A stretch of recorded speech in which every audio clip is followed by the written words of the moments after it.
Hey there guys, it's Colin. Welcome back to another video on the Brickaniac channel, and today I have a video that I'm very excited to show you guys. It is my first ever LEGO set render. It's based on Fortnite Chapter 2 Season 7, and it is an IO base. So anyways, let's just get started with the video.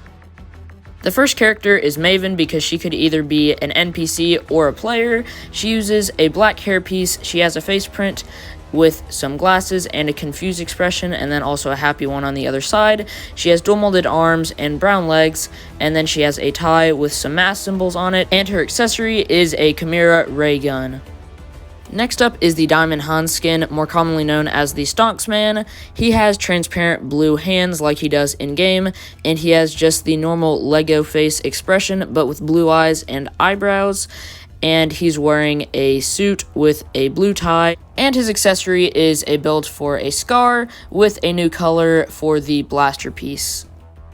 The last character is an IO guard, but there are 3 of him included in the set, and he has a new torso print as well as a new face print with just 2 purple eyes. He uses Ronin's kind of headdress piece in black and has a breathing tube, as well as dual molded arms and legs. Overall, I'm really happy with how he turned out. So, one little side build is the Inflate-A-Bull. It's not exactly a character, but there has to be a player inside, and I really like how this build looks. It is based on the pufferfish from the Ninjago City set, with a few modifications like the head and just some of the parts inside, but overall I think it looks great and very accurate to the game. What do you guys think? Anyways, let's get on to the main build itself. So, I made a little diorama of the main build, and I think it looks pretty good. You can see Diamond Hanz holding a recon scanner, and the IO guards are fighting the players, and overall I think it looks pretty good. So, let's start off with the satellite. The satellite is just a small side build, but I do think it does a great job of adding some depth to the build, as well as some height, and it just adds some more play space, and overall I think it's a great side build. It's not exactly size accurate because that would take a ton of pieces, but it accomplishes its job, and if LEGO did make this into a set, let's be honest, they wouldn't make it size accurate either. So anyways, without further ado, here it is, the main build of the IO base itself. It's not based off of any specific base across the map, but it has aspects of all of them, which is why it just has black lines instead of a particular color. However, it was more specifically based off of the one where Rick is, and of course the one where Maven is, because that's the character I decided to include.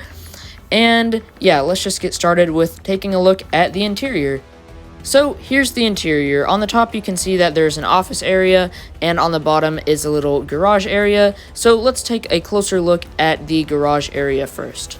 So here's the garage, and you can see that it's tiled off with some black and yellow pieces, and there's a little IO chest off to the side with a transparent orange piece to give off the effect that it is glowing orange like it does in game. Then off to the right you can see the door that I talked about earlier. It doesn't actually open, but it is pretty accurate to the game. And then you can see that there is a ladder, because I think this is more accurate to what LEGO would do instead of using up a ton of room for stairs. Now if you go up that ladder, it leads you to the office area, and you can see that there is another transparent orange piece, and it's just a 2x4 tile that I made a custom print for to represent the screens that are all around IO bases. Then, if you take a better look at the overall office area, you can see that there's just a little desk with a computer on it and a white chair. In front of that desk is the giant window that I talked about earlier, and then a little bit off to the side you can see a black crate as well as another translucent orange piece. And with that, that's all I have for the set. Now, here is the box art that I designed, and it's not the best, but it's my first ever attempt at making box art, and I think it looks actually pretty good for a first attempt, and I'm really proud of it, even if it isn't the best. Now, this wouldn't have been possible without Buzz Brickier and ETL Productions. These are 2 great YouTubers that I would highly recommend that you check out. I'll have them both linked in the description, but Buzz Brickier makes some incredible renders over on his channel. I highly recommend you take a look at them, and they've been super inspirational to me over the past few months. And ETL Productions has some great Maker Bricks and Blender tutorials that I would not have been able to do this without. And if you ever want to start doing some renders of your own, then I highly recommend checking out his channel. But anyways, that's all I have for you guys today. And if you did like this video, then make sure to leave a like and consider subscribing if you have not already. And yeah, that's all I have for you guys today. Have a great day and go build something awesome.